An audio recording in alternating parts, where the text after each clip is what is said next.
আসসালামু আলাইকুম প্রিয় দর্শক শ্রোতা, চলে আসছে আরেকটি গুরুত্বপূর্ণ সংবাদ নিয়ে। পাঠ করছি দৈনিক শিক্ষা.com থেকে। এমভিও শিক্ষকদের স্বয়ংক্রিয় বদলি সফটওয়্যার সহ একগুচ্ছ পরিকল্পনা অধিদপ্তরের। এমভিওভুক্ত শিক্ষকদের বদলি স্বয়ংক্রিয় সফটওয়্যার তৈরির কাজ চলছে। সেপ্টেম্বরে বদলি প্রক্রিয়া শুরুর আগে এই সফটওয়্যার তৈরির কাজ শেষ হবে বলে আশা করছেন মাধ্যমিক উচ্চশিক্ষা অধিদপ্তরের মাওসী কর্মকর্তারা। একই সঙ্গে এটি বাস্তবায়ন হলে এনটিআরসি এর সুপারিশপ্রাপ্ত শিক্ষকদের বদলি প্রক্রিয়া আরও সহজ হবে বলেও আশা সংশ্লিষ্টদের।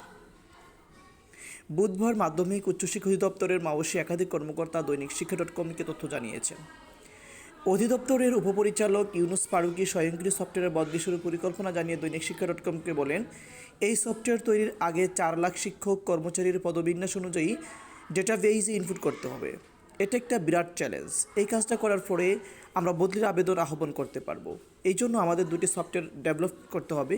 একটা হলো শিক্ষক কর্মচারীদের পদবিন্যাস অনুযায়ী সাজানো, তারপরে সফটওয়্যার তৈরি হলে এই তথ্যগুলো মূল সফটওয়্যার ইনপুট করা, সেগুলো ভ্যালিডেশন ভেরিফাইড করা, কোনো প্রতিষ্ঠানে কতটি পদ, এছাড়াও অনুমোদিত কর্মকর্তাদের নাম, বিষয়, জন্ম তারিখ ইত্যাদি গুরুত্বপূর্ণ তথ্য সম্বলিত একটি তথ্য স্টক পূরণ করে ডেটাবেস আপডেট করার পরে পূর্ণাঙ্গ সফটওয়্যার তৈরি করতে হবে।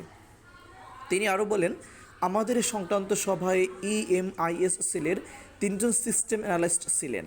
যেহেতু এখানে হিউজ ডেটা ইনপুট হবে, সেক্ষেত্রে তারা একটা প্রতিবেদন দেবেন। প্রয়োজনে সার্ভার স্পেস বাড়ানো হবে যাতে সফটওয়্যার স্লো না হয়ে যায়, সে ব্যবস্থা তারা করবেন। এটা তারা খুব দ্রুত সময়ে করা হবে।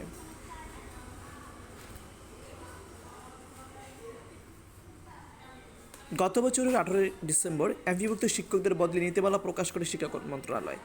নীতিমালা অনুযায়ী শুধু মাওসীর মহাপরিচালক ডিজি পারস্পরিক বদলির আবেদন নিষ্পত্তি করতে পারবেন। নীতিমালা এই বদলি স্বয়ংক্রিয় সফটওয়্যারে হবে বলে জানানো হয়েছিল। এর ধারাবাহিকতায় এবার সেই সফটওয়্যার তৈরির কাজ চলছে।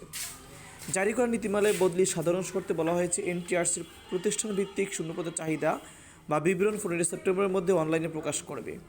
প্রকাশিত শূন্যপদের বিপরীতে মাধ্যমিক উচ্চশিক্ষা অধিদপ্তর মাওসী বদলির আবেদন আহ্বান করবে। সমপদে পদ শূন্য থাকার সাপেক্ষে বদলির জন্য 1 থেকে 30 অক্টোবরের মধ্যে অনলাইনে আবেদন করতে পারবে। 30 নভেম্বরের মধ্যে বদলির আদেশ জারি হবে। 30 ডিসেম্বরের মধ্যে নতুন কর্মস্থলে যোগদান সম্পন্ন হবে। আবেদনকারী শিক্ষক তার চাকরির আবেদন উল্লেখ করা নিজ জেলায় বদলির জন্য আবেদন করবেন। তবে নিজ জেলায় পদ শূন্য না থাকলে নিজের বিভাগের যে কোনো জেলায় শূন্য পদের বিপরীতে বদলি আবেদন করতে পারবেন। বদলির আবেদন নিষ্পত্তি প্রক্রিয়া যেভাবে বদলির সমগ্র প্রক্রিয়া সফটওয়্যারের মাধ্যমে সম্পন্ন হয়, মাধ্যমিক উচ্চশিক্ষা অধিদপ্তর সফটওয়্যার তৈরি অনলাইন আবেদনের ফরম্যাট নির্ধারণ করবে।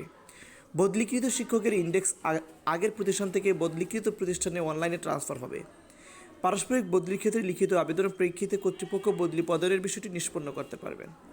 বদলিকৃত শিক্ষকদের এমপিও অন্যান্য আর্থিক সুবিধা এবং জ্যেষ্ঠতার ধারাবাহিকতা আগের মতোই বজায় থাকবে। ধন্যবাদ।